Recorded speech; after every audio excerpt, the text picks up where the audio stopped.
पंजाब के मुख्यमंत्री भगवंत सिंह मान ने साका श्री नंदकाना साहिब के सभी अमर शहीदों को श्रद्धांजलि दी। उन्होंने एक्स पर पोस्ट करते हुए लिखा कि गुरुधामों की आन बान और शान की रक्षा के लिए अपने प्राणों का बलिदान देने वाले बहादुर सिंहों का त्याग और साहस हमेशा याद किया जाएगा।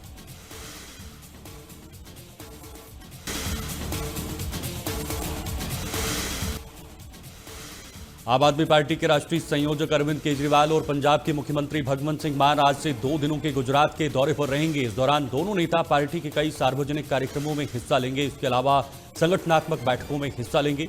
गुजरात में संगठन को लेकर पार्टी पदाधिकारियों के साथ बैठक करेंगे। सीएम मान और आप संयोजक अरविंद केजरीवाल आज अहमदाबाद में इंडिया यूएस ट्रेड डील को लेकर अहम प्रेस कॉन्फ्रेंस भी करेंगे।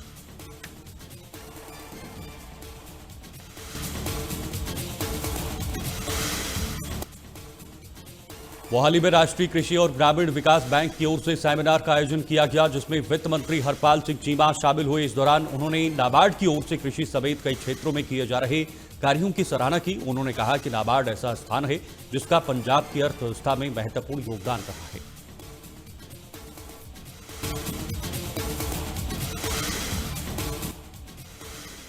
पंजाब विजिलेंस ब्यूरो की टीम ने मोहाली के डेरा बस्सी में तैनात फायर सब अफसर जसवंत सिंह को 1 लाख रुपए रिश्वत लेते हुए रंगे हाथ गिरफ्तार किया है। फायर अधिकारी इस समय मोहाली का अतिरिक्त प्रभार भी संभाल रहा था।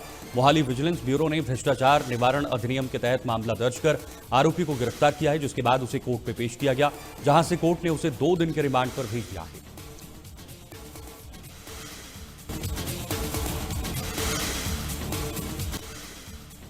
पंजाब के कैबिनेट मंत्री संजीव अरोड़ा ने मुंबई में उद्योगपति सज्जन जिंदल से मुलाकात की। बैठक के दौरान सज्जन जिंदल ने राजपुरा में इस्पात क्षेत्र में 1500 करोड़ के निवेश की घोषणा की।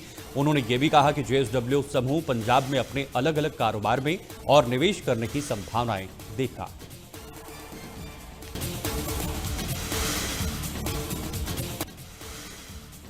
पंजाब के कैबिनेट मंत्री डॉक्टर बलबीर सिंह ने जालंधर में मुख्यमंत्री स्वास्थ्य योजना के तहत बनाए जा रहे स्वास्थ्य कार्डों की प्रक्रिया की समीक्षा की है। इस दौरान कैबिनेट मंत्री अधिकारियों से प्रगति रिपोर्ट लेते हुए उन्होंने कार्य में तेजी लाने के निर्देश दिए। कैबिनेट मंत्री ने बताया कि अब तक 9 लाख कार्ड बनाए जा चुके हैं।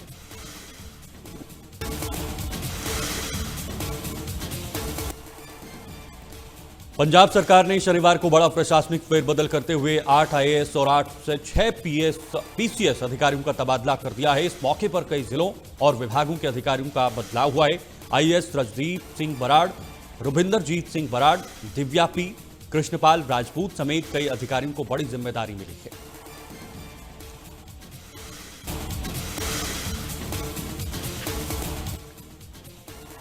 पंजाब सरकार की ओर से किए गए वादे के तहत सर्वसम्मति से गठित पंचायतों को 5 लाख रुपए के अनुदान के चेक दिए गए।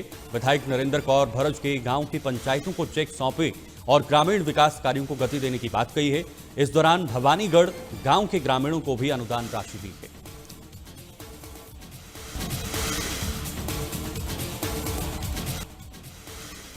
जालंधर में स्थित नामी मिठाई की दुकान से युवक चॉकलेट घी के डिब्बे चोरी करके फरार हो गया। चोरी की पूरी वारदात दुकान में लगे सीसीटीवी कैमरों में दर्ज हो गई, जिसके आधार पर दुकान मालिक ने आरोपी युवक को पकड़ लिया और उसे पुलिस को सौंप दिया है। बताया जा रहा है कि युवक ने नशे की पूर्ति के लिए वारदात को अंजाम दिया था। युवक ने कई बार पहले भी इसी दुकान में चोरी की थी। फिलहाल मामले की जांच जारी है।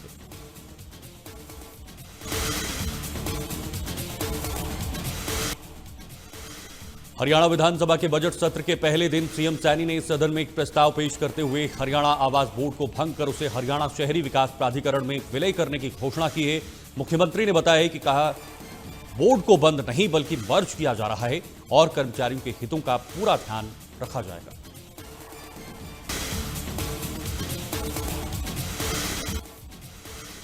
कुरुक्षेत्र के लाडवा में सीआईए टीम ने बड़ी कार्रवाई की। इस दौरान सीआईए टीम ने बिजली ट्रांसफार्मर चोरी करने वाले 4 आरोपियों को गिरफ्तार कर लिया है। ये कार्रवाई डीएसपी रणधीर सिंह की निगरानी में की।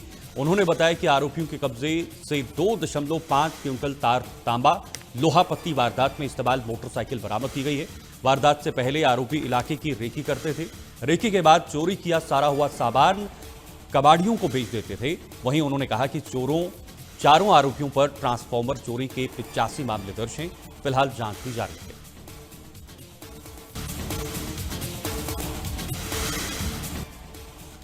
अंबाला की कपड़ा मार्केट की दुकान में शॉर्ट सर्किट से आग लग गई। आग लगने के बाद आसपास अफरा तफरी मच गई। स्थानीय लोगों ने आग की सूचना दमकल विभाग को दी है, जिसके बाद दमकल विभाग की टीम मौके पर पहुंची और काफी देर बाद आग पर काबू पाया गया। फिलहाल घटना में किसी के हताहत होने की कोई जानकारी नहीं है। पुलिस भी मामले की जांच कर रही है।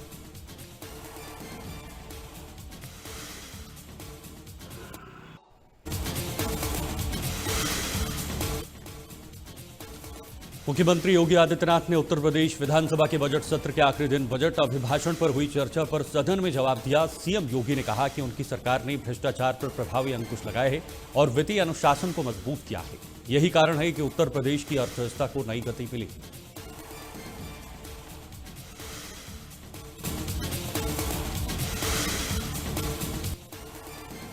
उत्तर प्रदेश के बांदा कोर्ट ने शुक्रवार को बच्चों का यौन शोषण करने वाले पति पत्नी को फांसी की सजा सुनाई है। दोनों पति पत्नी बच्चों का यौन शोषण करते थे और अश्लील वीडियो फोटो बनाकर वेब जरिए विदेशों में भेजते थे।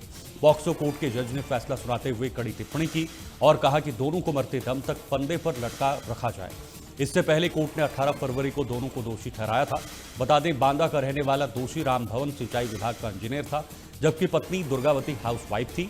सीबीआई ने राजभवन को 18 नवंबर 2020 को अरेस्ट किया था।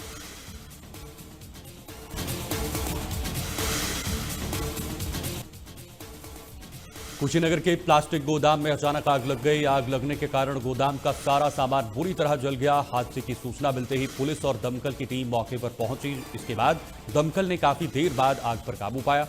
पुलिस अधिकारियों ने बताया कि गोदाम में आग के कारणों की जांच की जा रही है। किसी के हताहत होने की जानकारी नहीं है। फिलहाल स्थिति नियंत्रण में है।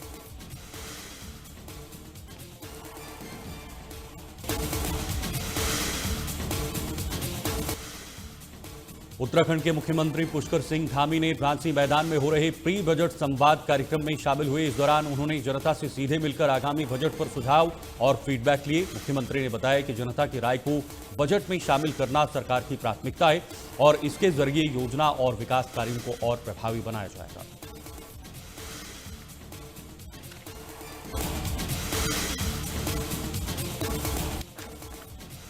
दिल्ली में आयोजित ग्लोबल एआई इंपैक्ट समिट के समापन पर केंद्रीय मंत्री अश्विनी वैष्णव ने प्रेस कॉन्फ्रेंस की। इस दौरान उन्होंने कहा कि ये एआई इंपैक्ट समिट कई मामलों में बहुत सफल रहा है। एग्जीबिशन के दौरान हमने दुनिया के कई विशेषज्ञों से बातचीत की। वैश्विक स्तर के लगभग सभी बड़े एआई निवेशकों ने समिट में बड़ी संख्या में भाग लिया। ये पूरे भारत के लिए गर्व की बात है। इसके अलावा केंद्रीय मंत्री ने कहा कि एआई इंपैक्ट समिट से देश के स्टार्टअप और उद्यमियों को इसका फायदा मिलेगा। युवाओं के लिए भविष्य में रोजगार के नए बेहतर अवसर मिलेंगे।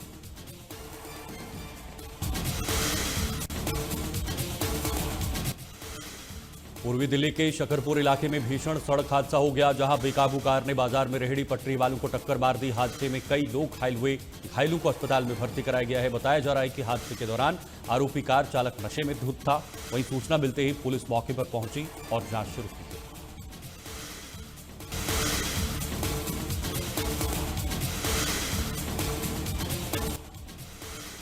दिल्ली के भारत मंडपम में इंडियन यूथ कांग्रेस के प्रदर्शन को लेकर सीएम योगी ने कड़ी निंदा की। उन्होंने घटना की निंदा करते हुए कहा कि कुछ लोग देश की कीमत पर खिलवाड़ कर रहे हैं और ऐसी हरकतें स्वीकार नहीं हैं।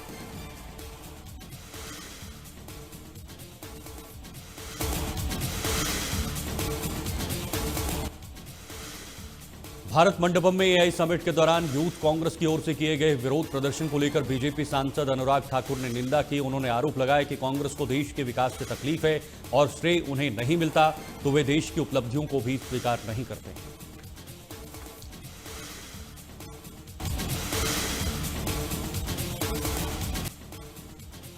उधमपुर में सीआरपीएफ की बटालियन ने एक विशेष चिकित्सा शिविर का आयोजन किया। इस शिविर में ग्रामीणों को निःशुल्क स्वास्थ्य जांच, जरूरी दवाइयां दी गई। इस दौरान डॉक्टरों और पैरामेडिकल स्टाफ की टीम ने डायबिटीज, बुखार, त्वचा रोग समेत कई अन्य बीमारियों की जांच की है।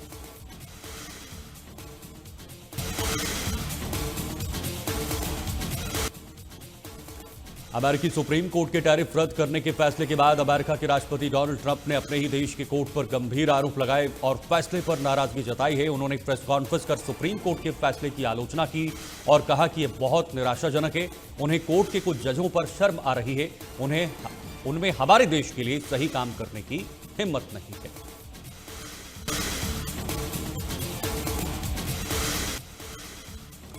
वहीं राष्ट्रपति डोनाल्ड ट्रंप ने दुनिया भर के सभी देशों पर 10% अतिरिक्त ग्लोबल टैरिफ लगा दिया है। यह टैरिफ पहले से लगाए जा रहे बेसलाइन टैरिफ से अलग होगा, यानी जो टैरिफ अभी लिया जा रहा है उसके अलावा यह नया 10% एक्स्ट्रा टैरिफ होगा। ग्लोबल टैरिफ पर ट्रंप ने हस्ताक्षर कर इसको तुरंत प्रभाव से लागू करने के निर्देश दे दिए हैं। ट्रंप ने कहा, हमारे पास विकल्प हैं, बेहतरीन विकल्प। हम अधिक धन अर्जित करेंगे और इससे हम और भी मजबूत बनेंगे।